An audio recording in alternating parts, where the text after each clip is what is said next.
Hey guys, we're back with the house in Fata Morgana, a Requiem for Innocence. When we last left off, Jacopo and Jacopo. Jacopo and Maria met at the top of the tower. We know how that goes. And now we're in Morgana's perspective. You can tell because it's red, and because it's said 4 years earlier. But, not really looking forward to this too much. Hopefully I'll manage to surprise me, like Requiem for Innocence has so far. Like, it started, I don't want to call it weak. I don't think it was weak, just not as strong as the regular House of Fata Morgana. But then, around the time the interlude started to now, it's been really strong. And I hope it keeps up that stride. I hope. Kind of expecting it won't, but who knows, maybe. My voice cracked. I've been reading all night. I started part 2 tonight. When did I start that? This one? Oh, no, it would have been... This was... So I started around midnight. It's 3:30 right now. I took like a 20-minute break. So, maybe I'll finish part 2 tonight. Who knows? It wasn't until I lost everything that I truly understood just how blessed I had been. How much my time with them had allayed my wounded spirit. How hard they had worked to mold me into an ordinary girl. But that was all gone now. I may not have said as much, but I liked it there. I was quite fond of the tranquility. I didn't want to lose it. I wanted to be happy as much as anyone else. There's something I was thinking about, in the 5 minutes between the recordings. I hate, but I like. No, it's not that I hate it. It's just this game's a tragedy. The story's a tragedy. We know that from the beginning, and I like how it plays on my expectations like that. And I was just thinking that the House in Fata Morgana, the original, it's not a tragedy, but it's a story about tragedies. Which, I just thought sounded cool. Doesn't that sound cool? A story about tragedies? I don't have any deep thought about that, just... Anyway, let's check how far I had walked. Oh, are we skipping over Yukimasa? Okay. My legs were stiff and my knees didn't want to bend anymore. It took all my effort to remain upright. I was certain I'd never get back up if I did fall down. Still couldn't wrap my mind about what had happened. It was all so sudden, also horribly senseless. It was so mind-bogglingly horrendous. Part of me refused to believe it was anything more than a bad dream. That's what kept me walking. Because if I did accept it as reality, I lose what remained of my will to live. It was supposed to be a party. The girls got together to celebrate my birthday, making food and treats that, while hardly extravagant, were still a significant improvement over what we usually had. Everyone was laughing. Part of me was irritated by the whole affair, as I'd never been comfortable in such lively environments. They were celebrating me, my birthday. I should have been overjoyed. Maybe this was my punishment for being so unappreciative.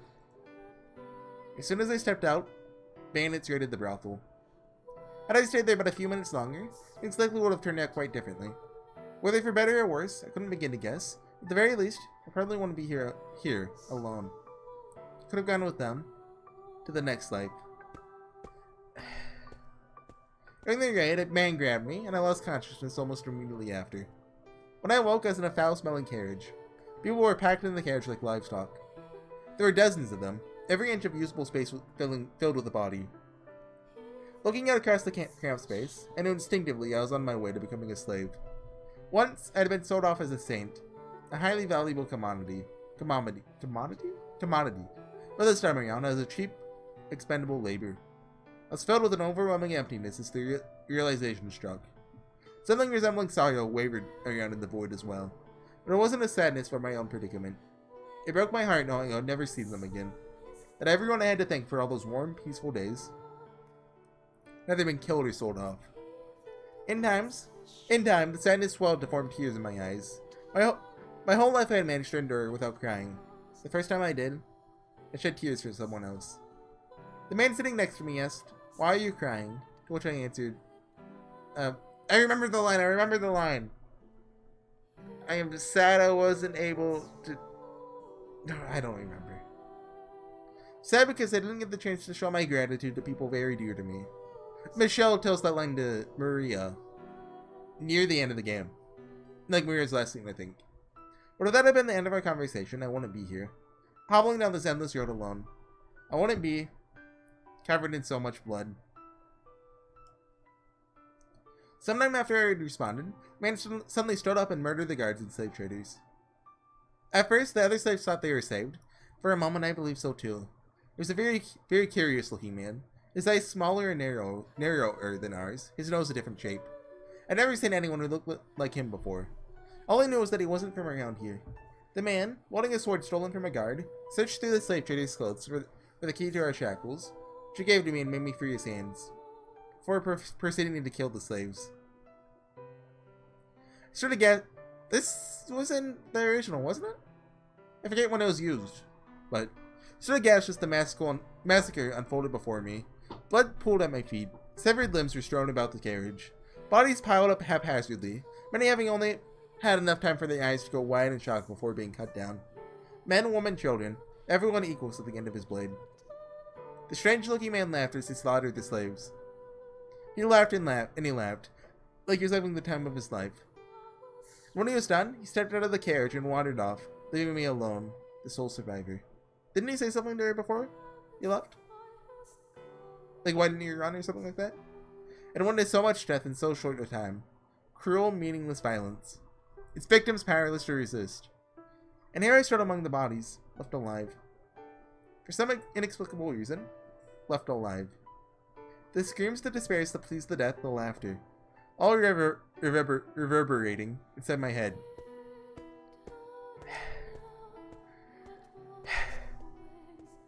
Ah. O Father, who art in heaven, please give me your mercy. I cannot take it anymore. I pray, free me from this pain. My spirit was about at its breaking point.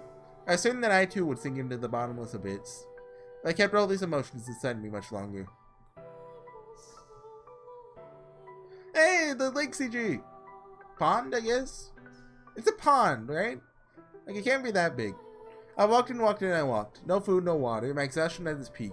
My mind in a complete haze. When off in the distance, I caught sight of a lake. So thirsty. Water. Again, howling in the general direction of the lake. Not caring that it took me off the main road. Bandits could have assailed me. Wild animals made me their prey. None of that mattered to me anymore. At least then I wouldn't have to walk anymore. But for better or for worse, I made it to the lake unmolested. The water is clear as crystal and seemed to sparkle like one as well. As soon as it was within reach, I dropped to my knees and drank, my thirst seemingly insatiable. The blood covering me had dried several days earlier. Oh, she's been walking for days! Oh! But its bitter stench lingered.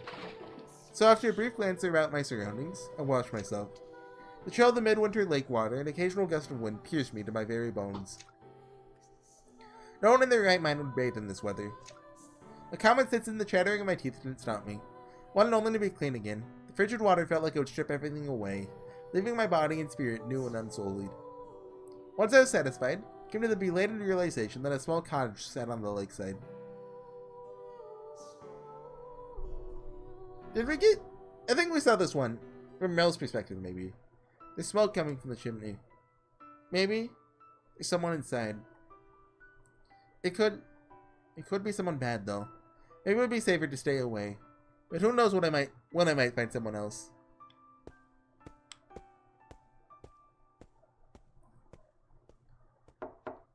Knock knock! Excuse me, is anyone there? Hello? The door's unlocked. It was so warm inside. The heat from the fire seeped into my chilled flesh. Chilled flesh, not fleshed. Spreading slowly. I almost burst into tears again. Sitting before the fireplace was an old woman. A cauldron hung above the flames, bubbling with a curious colored liquid. Hold on, so I remember this, I'm just gonna say it now. She throws the body into the lake, like it's a burial. Morgana, you dug hundreds of graves. Literally hundreds. Like, when you were, like, just a week ago, you probably dug one. Why didn't you just bury her? Why throw her into the lake? You know, a source of water? That, like, water? You know, the thing you need to survive that you just drank out of? I don't get it. A cauldron hung above the flames, bubbling with a curious colored liquid. Ma'am? The woman merely sat there, her head drooped. Slowly I approached her, half certain of what I had found. Wait! This isn't Geneva, is it? Think about how zany that would be. Placed my hand on her shoulder. She was dead. I hardly so much as batted an eye at the sight of yet another corpse. In fact, she looked like she had passed quite peacefully by comparison. How blessed she was. There's no sign bandits had been rooting through the cottage. Presumably, she had fallen asleep and passed away naturally while in the middle of concocting something. Looking around the room, I found myself surrounded by countless items I couldn't begin to identify. They poisoned her. Plants of all colors hanging from the ceiling to dry. Well, like, Geneva was in the slums. Like, she wouldn't have some cottage where she's a witch. But still, think how crazy that would be. Berries crushed and stored in small glass bottles. Where to guess, the old woman made her living off herbal medicines. Having gotten a good look around the room, thought that perhaps I'd been guided here. If my father had led me to this place, he would not frown upon me for doing what was necessary to make use of it. So I dragged the old woman's corpse from the cottage and pushed it into the lake. Just bury it! But yeah, it'll take a day to make a grave, but think how polite it'll be. If I didn't take up residence in the cottage, someone else eventually would. It would just be left to deteriorate, right?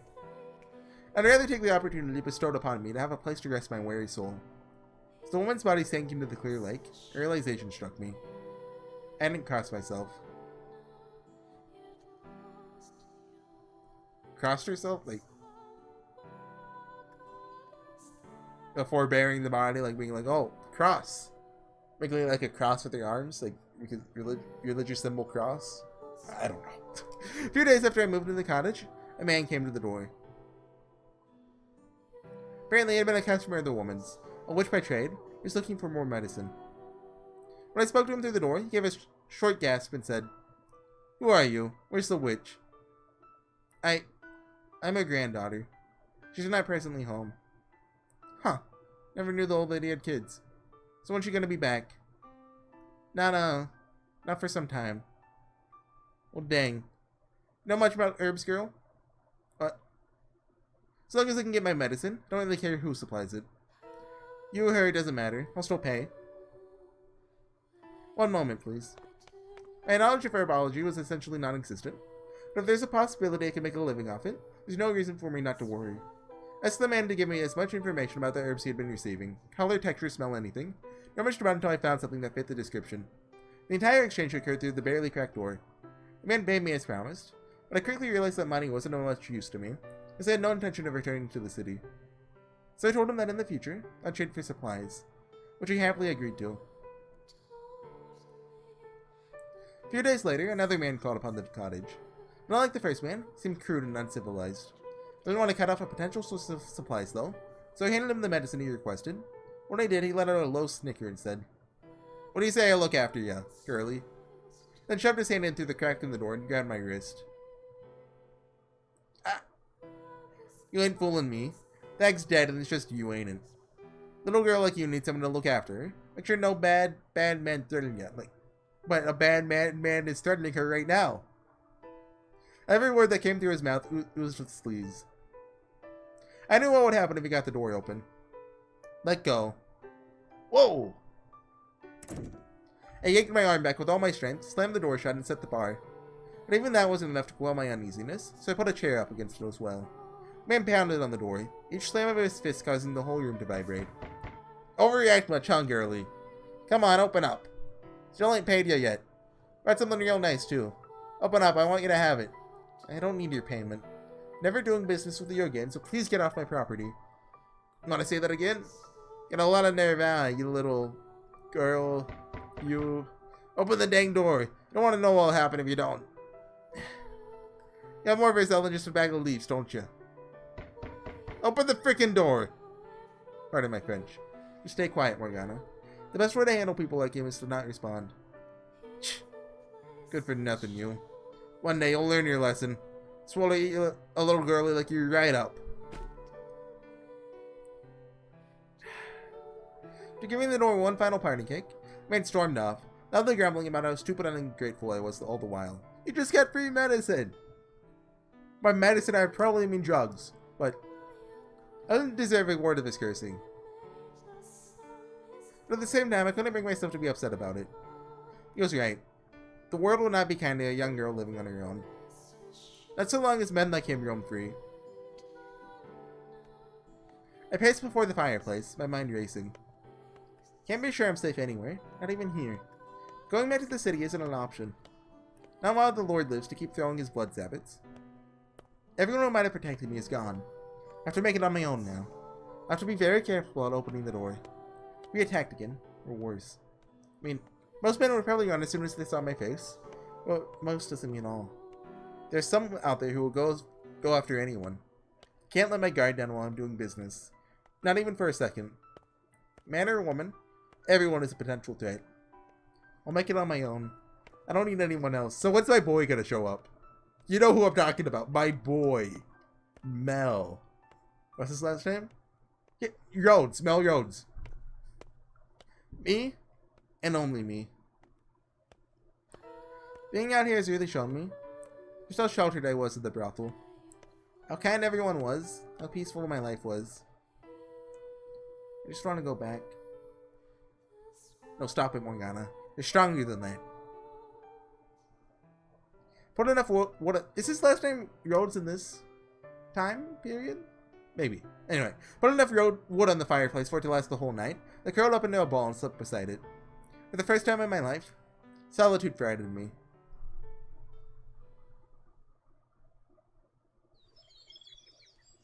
Morgana. Huh? What, were you planning to sleep all day? White-haired girl? Come on, you're not sure you're on. Oh, flashback. Huh? Hey, Jacopo, what's up? Quit being the Lord to come hang out with your girl, huh? About time. Good morning. A little of it remains, anyway. What's with that look? Still waking up? What are you doing here? Excuse me? Or would I not be here? That doesn't answer my question. How did you even... Little bird told me where to find you. So you survived? Do I look dead to you? No, but... Still, I thought you were killed during the raid. Well, I did get stabbed through, like, the stomach or chest, I forget. Like, that's not fatal. Maybe not be as good as the sword as someone, but you know I'm no pushover. I wasn't going to let a bunch of bandits get the best of me. What, were you worried? Seriously? I thought you knew how to... All you knew how to do was... Oh, damn me to the fires of hell. Was I worried? Of course I was, you oblivious dolt. Never actually meant it when I said you should be cast into hell. Of course I wanted to see you alive. Of course, it would hurt me to lose you. Sorry, that's callous of me. I was afraid I'd never see you again. That I had lost everything, everyone. I was scared to death. Whoa, no need to cry. It's tougher than that. I'm not crying, if you say so. What do you mean? I'm tougher than that. What do you think I am, made of stone? First you should have pretended I'm a normal girl. Now you think I'm some kind of heartless creature. Make up your mind already. I'm sorry, really. You're a perfectly ordinary girl, Morgana. You say that looking at my face? Looking at it right now. Even though I'm a mean-spirited, bitter little girl? Even though you're a mean-spirited, bitter little girl. Well, Morgana's really honest in her dreams. That's nice you acknowledge it. I'll burn in hell. Say, I want to ask you something. I want you to not call me weak for it this time. Let's hear it. Will you stay with me? I don't want to be alone anymore. It terrifies me. Yeah, absolutely. I'll stay right here. Forever. You know you won't be able to accomplish your dreams out here, right? You're fine with that? You bet. Tell me to stay and stay I will. We live right on a lake and there's some mountains nearby. All things considered, it's not a bad location. Go plant some crops, go fishing in the lake, sprawl out on the grass under the starry sky. Seems like a pretty good life to me. Maybe sometimes you could sing a little song. I'll sit there, listening quietly. If you want some accompaniment, I can procure some instruments. That sounds as nice to you as it does to me. That's a question, but I didn't say it like that. Nothing? Seriously? What else could you want? Well, how about... No. It's more than enough. Hee hee? It's supposed to be 3 he's. You didn't even get it right. Yes. Could I have a life like that? Well, I've made every misfortune of my life worth suffering. I'm waiting for the ending. Like, the ending's gonna be like Morgana cursing everyone, right? And she laughs like ee hee hee, and that's the final line. I'm calling it. That's the big twist. She learned how to say ee hee hee after cursing everyone. There's no way she doesn't say hee hee hee during this, right? Like towards the end. Like when we see the which it's weird that the white-haired girl had that appearance when he like briefly saw her during that like Morgana's like thing that happened ages ago. Because since she got that appearance from Michelle, who doesn't exist for like another 50 to 100 years. So that's weird. But anyway.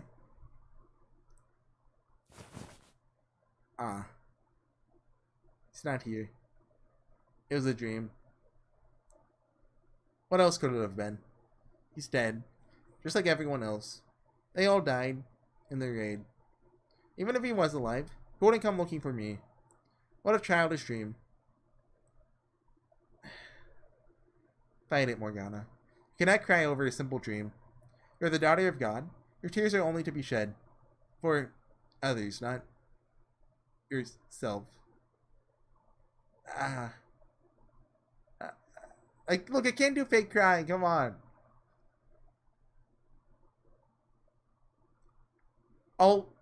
In post, I'll put in really sad sounding crying sound effects. Okay? No, I'm not. I can't emulate this.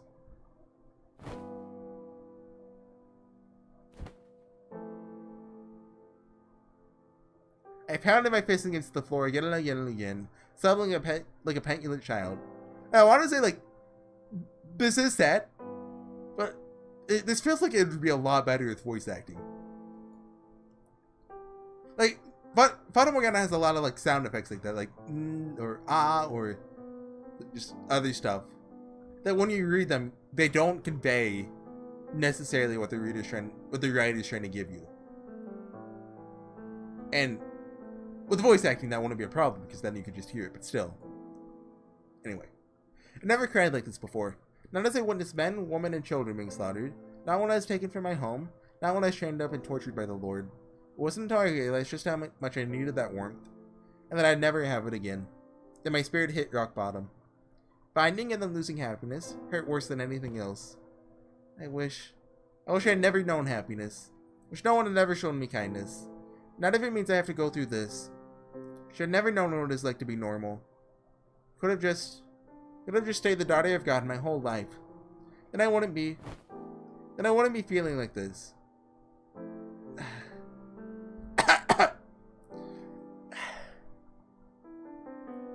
Never knew crying like that. It was so exhausting. And I never want to experience it again. I want to go back to who I used to be. A saint. If I didn't know happiness, I wouldn't have to feel like this. I just want to forget it all. That part of my life, it never happened. No peace, no rest, no trials for my father. That is all I've ever known. Like, look, stop making me do the ha's. It's not hard. Just don't think about those years. Then you won't have to cry like this ever again. It's for the best. It's my only choice. See, I was always right.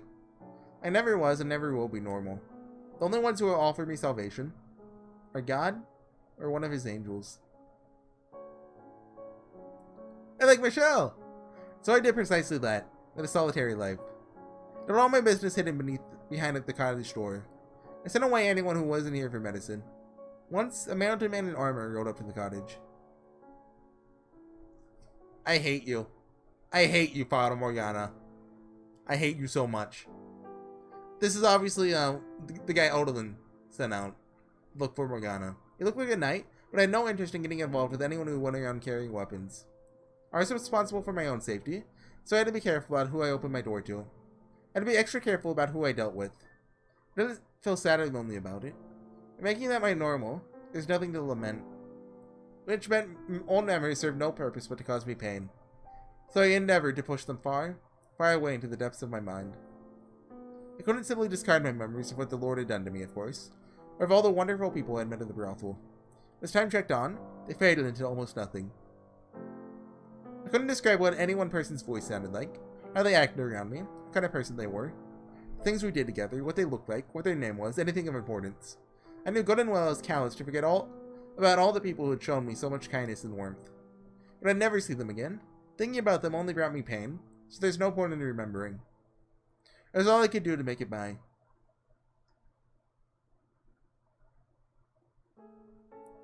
Oh, new scene. 25 minutes, that's tough. I do plan, like, if I could finish, excluding the side stories tonight, that'd be sweet. Like, I'm up for that, unless just Morgana's backstory burns me out. But I'm not burned out yet. I would got at least another episode in me. But I'll keep going. Give me Mell. Nearly 4 years had passed since I assumed the role of the Lakeside Witch. My 16th birthday was approaching, but my age was perhaps the only thing I had in common with an ordinary teenage girl. Although if I had grown up like an ordinary girl, any other girl, having spent my childhood as a saint before being captured by the Lord, and to witness countless people's deaths, it probably mean there was something deeply wrong with me. At that point, a terrible cynicism taken root in my heart. I built high walls around myself, keeping my contact with the outside world as terse and pragmatic as possible. With each passing day, my voice became more monotonous. How do you say that? Monotonous. My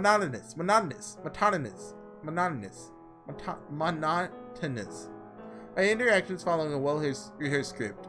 My customers didn't make any attempt to force their way into my shell either. I began to suspect they might not even think me They might think me not a witch by trade, but actually formed a pact with the devil and worked to strike magic. How much medicine does she have in that cabin? Cottage. No one said as much, but could sense what seemed to be fear in their voices when they came to me. On the other hand, I'd never known anyone else to try to force themselves into the cottage like the man 4 years earlier, so I'd say I had a rather peaceful life.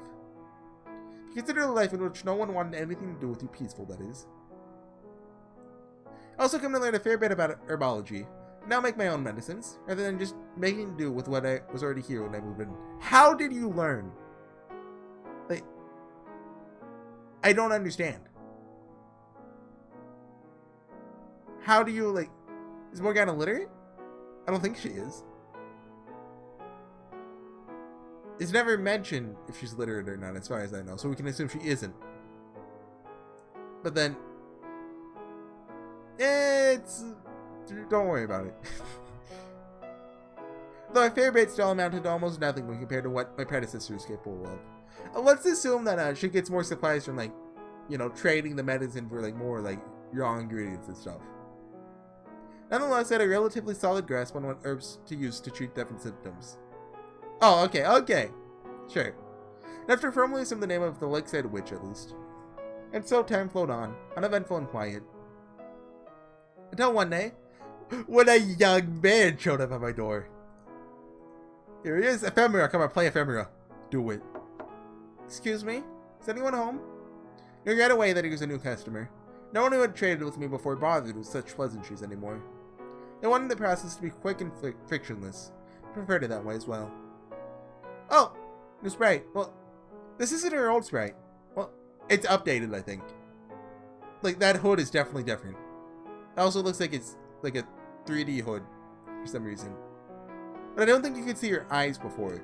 Like, she looked more evil in it. Who's there? When I responded from behind the door, he seemed to be taken aback. After several moments with no answer, tensed up slightly and repeated the question. Ah, my sister has fallen very ill. She desperately needs medicine. It's a very pretty voice. Yeah, I know, my voice is pretty cool. I was told that the person who lives here is a skilled herbologist. Can I please get something to treat her? What are her symptoms? She's got an extremely high fever that won't come down. She has no appetite. She's only drinking water. She can't get out of bed. Everyone always seems to be looking for medicine for themselves. I haven't had a customer like him in some time now. We're going to want to lower her fever first. After that, we get her on a nutritious diet. I'm willing to give you 2 medications. Give her the first while her fever's high, and the second after it comes down. Thank you very much. When was the last time someone thanked me? Here's your medicine. It's powdered, so mix it with some water and have your sister drink it. Are you not going to open the door any wider? Is that necessary? No, sorry. It's also just a cool thing that if you read this first, you want to pick up on. She thinks she has a very pretty voice, and that's exactly what Mell's thinking too. No, sorry. Just a second, let me get your money. Huh? I take supplies for my services, not money. Oh, I didn't realize. I'm so sorry. This is all I have on me today. Would you maybe be willing to accept this as payment today? Very well.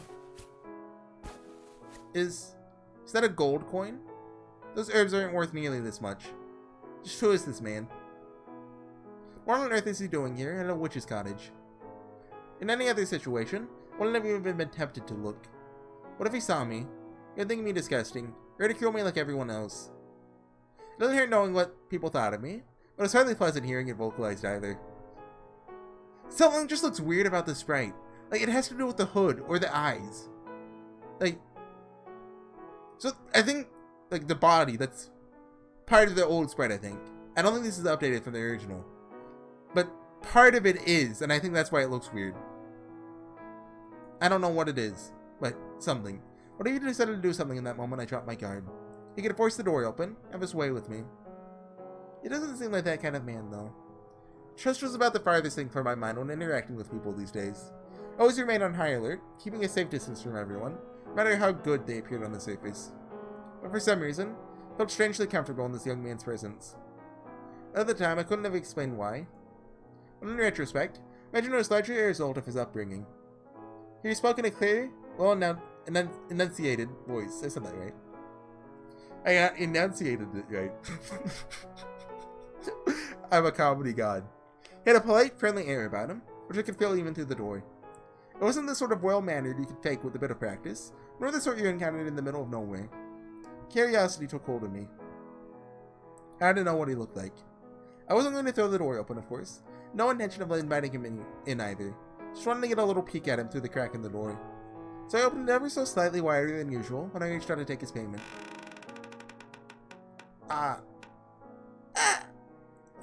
Oh no, he saw me. I didn't think you'd be so young. I guess you're a little older. I guess you're a little older. Look at our boy Mell. He has tact. I'm so proud of him. What? Thank you for doing business with me. I'm sorry for not coming properly prepared. If I need any more, I'll be sure to bring supplies next time. Alright. Again, I really appreciate it. Have a nice day. You too. He saw my face and wasn't disgusted. He actually smiled. I was so cut off guard, I thought for a second that maybe my face had healed. So I ran over to the water basin and, a glimmer of hope in my heart, gazed in at my reflection. The face looking back at me was the same as always, a grotesque, unsightly, patchy mess.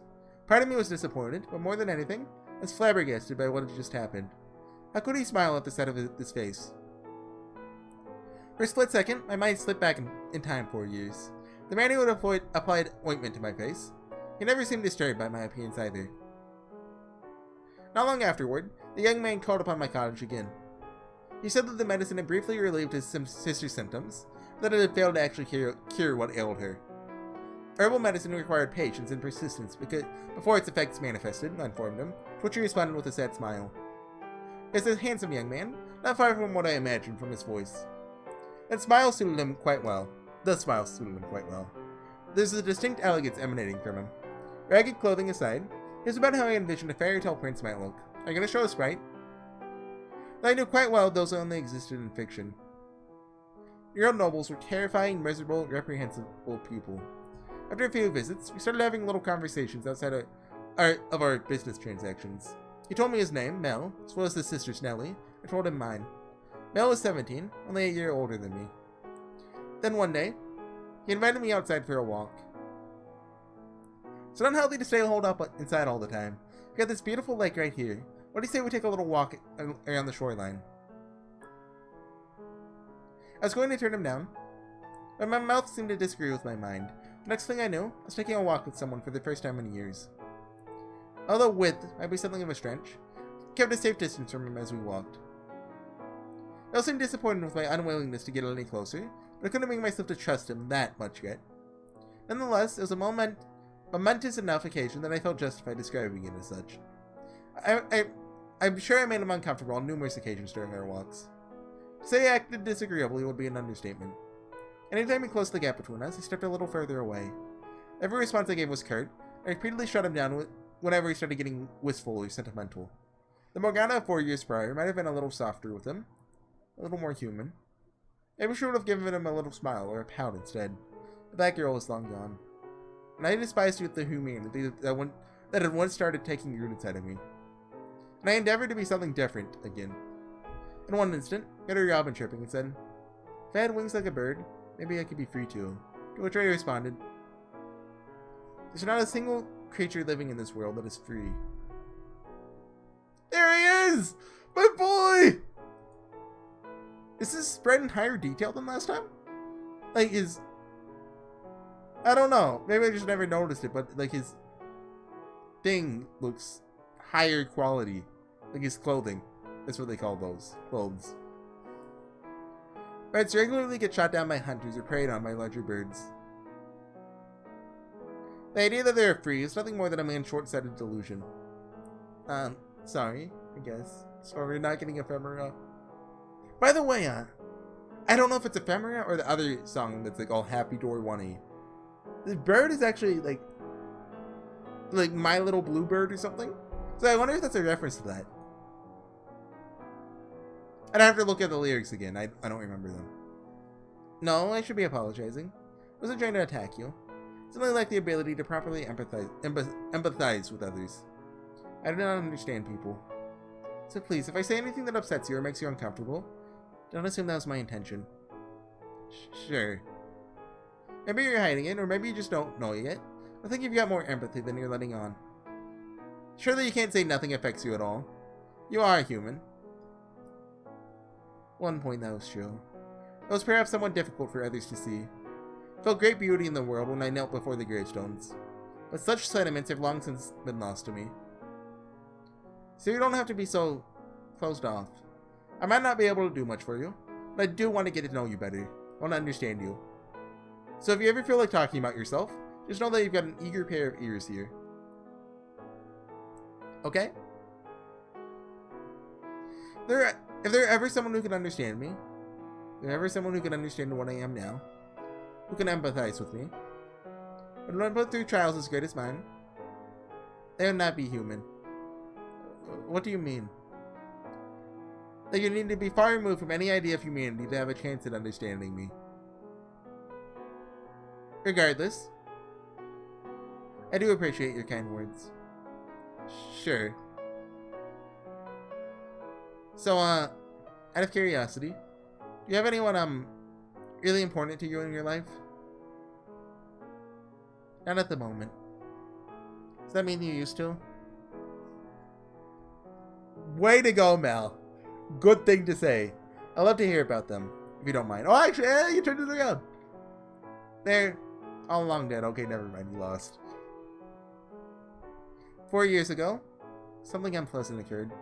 As a result of that, I was forced to part ways with the people who taught me that humans have the capability for kindness. Oh, I'm sorry. Well then, if your sister's condition worsens again, come see me. Farewell. Hey, maybe we could walk a little slower next time so we have more time to talk. They didn't even mention the line where she said one walk around the lake/pond, whatever you call it. No more than that. I want to get to know you better. I'll consider it. Alright. So long. Bye. See you soon. I was conscious of how cold and distant I was being towards him, but I had no interest in changing anything. Not that I even knew how to anymore. I never known particularly well how to choose the right words, the proper way to act in various circumstances, but what little knowledge I had possessed, I'd long since lost. I assumed, for the things I'd said to him, he would never ask me on another walk again. I just thought of a funny idea. What if this game was a tome game? I'm pretty sure that's the right word. It's games where you play as like a female protagonist and like date different guys. Basically like your typical like visual novel, like pick one of 5 girls to romance. Like that, but with girl dating guys instead. Which is basically Morgana. You know, you got Mell, you got Yukimasa, you got Jacopo, you got the secret hidden route, the Michelle route. Very hard to get. Anyway. After assuming that, out of the things I had said to him, Mel would never ask me on another walk again. When I was young, he did the very next time he came for medicine, every time after that as well. Hey, so I was thinking, I bet you'd make a really good singer if you wanted. A singer? Yeah, you got this really pretty voice. I think it'd be nice if you tried using it to sing. Sorry, it's not my place to tell you what to do. You hardly talk. Why would I think you'd want to sing? Glad we're on the same page. Never again. Sorry about that, really. Anyway, whenever you first came up with the idea to sing, you can brighten someone's day or sour their mood with just the sound of your voice. Kind of amazing, don't you think? It's almost like magic. Oh, there are battle songs too, for getting soldiers fired up for combat. Battle? There's a word I never expected to hear from you. I mean, I am a guy. I admire anyone who has the strength to go to battle. I could never ever do it myself, though. The sight of blood makes me sick. Barely know which end of a sword you're supposed to grab. You're a noble, aren't you? What need do you have for knowing how to use a sword? That's what I used to think, too. But now I think I should have gotten training.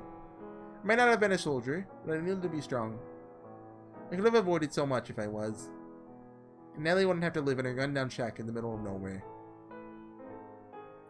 As I recall, he said he was forced out from his house after a dispute over who the rightful heir was. High society sounds like endless fun. I forget the details of that. Like, did his uncle or something take over? I assume. His name was Scar? Or Mufasa? I haven't seen The Lion King since I was like 2, okay? Everyone praises that movie, but I don't remember it at all. I'm sorry. Sure you don't care about any of this. No, you're fine. I'm the one who asked. Thanks. I want you to know, I really do appreciate it. It's nice to just be able to talk about this stuff to someone. You're naturally sociable. Sure you can find plenty of other people willing to listen. I don't get into town much. Not even to run errands, so I'm still kind of an outsider. You're my only fan right now. I hope that wasn't too presumptuous of me. Call me whatever you like. Oh, thank goodness. We should do this more often, really. Talk more, get to know each other better, become better friends. To what end? No end, just, you know. Having friends is better than being alone. That's all. I see. I'll be heading back in now. See you again. Yeah, see you soon, Morgana. Little by little, his words were getting closer to reaching the old me. Not enough to provoke an actual response, of course. But that wasn't his fault. I locked myself up too deeply. I no longer knew how to express emotions, especially those that resulted from human warmth. However, I had regained enough of something to feel a sort of nostalgia from my interactions with Mell. And I thought perhaps with enough time, I could go back to who I had been 4 years prior. But shortly thereafter, he threw all that into the wind with a single utterance. I'll take anything at this point to make her better. I'll even take a miracle if I can get one. He appeared exhausted that day, much more than usual. His sister's condition had begun to worsen again. That one muttered word set off a spark in my mind.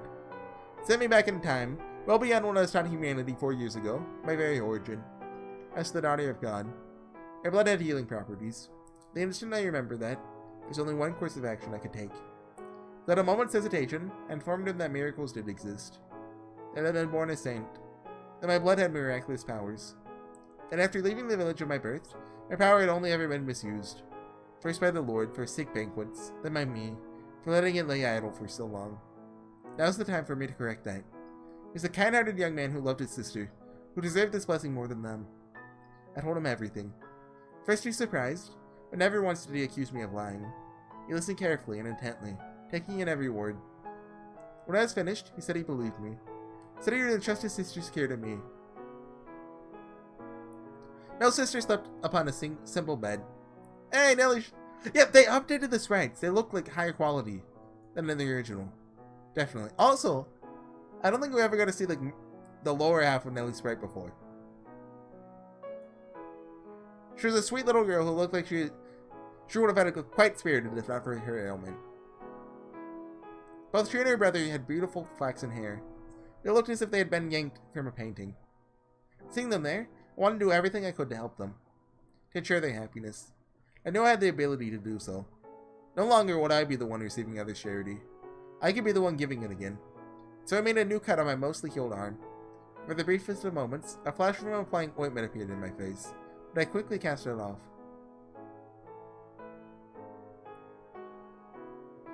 The flaxen-haired girl showed signs of recovering as a result of my miracle. The boy came into my cottage, overjoyed, to thank me. I was extremely proud of myself. Felt like for once, I had actually saved someone's life. I'd finally been able to use my gift to help someone truly good. After the miracle, though, he stopped referring to me as his friend. Understandably so. No one could think of themselves as equals with someone who performed miracles. Awe, fear, reverence. They were all feelings that came from the same place. An inability to think me of as a human who had experienced the world the same way he did. He saw me as abnormal. I'd always been fine with that. It was how it was supposed to be. Being different from how was what I always wanted, and in some ways, it was what kept me going. I'm forgetting Mell's exact mindset here, but I don't think he thought that way, now that I remember. So seeing him put more and more distance between us shouldn't have bothered me in the slightest. But I continued to offer his sister my blood, no matter how distant he grew.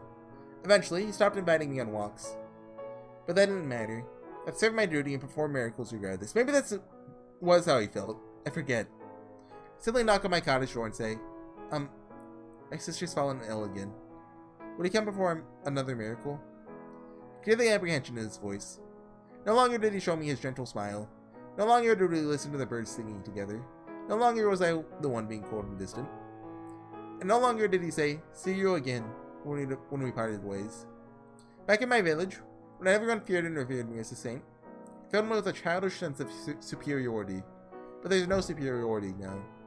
Only a prickling in the softened shell of my heart. I was no longer the child I had once been. I had changed. I learned what warmth felt like. My memories of that time were vague and ethereal. Ethereal, right? But the feelings I had created lived on, deep within me. For a time, I had felt a warm familiarity around Mell, which only made me yearn for him to treat me that way again.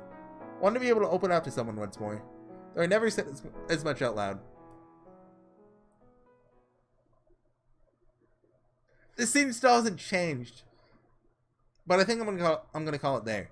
Let's go the shape of my spirit. This scene. It's been on for a while now, and how much longer do we have left? Like, Yukimasa's gonna show up today, right? Oh, no. Okay, this is first time he shows up. And so the Mell betrayal thing will happen soon, and then there can't be that much more, right? We're almost done. Like, there's probably going to be about 30 minutes after, like, Morgana gets to the tower, at most, right? Like, unless there's a scene, like, post-Fata Morgana, but that'd be kind of weird. I think that'd be better off in, like, Happily Ever After. Maybe. Well, it depends on what it is, but anyways. I'm going to see you guys next time with some more of the House of Fata Morgana, or Requiem for Innocence. We'll see you when Morgana suffers. I'll see you guys then for fun, happy suffering. It's not happy at all. See you guys then. Bye.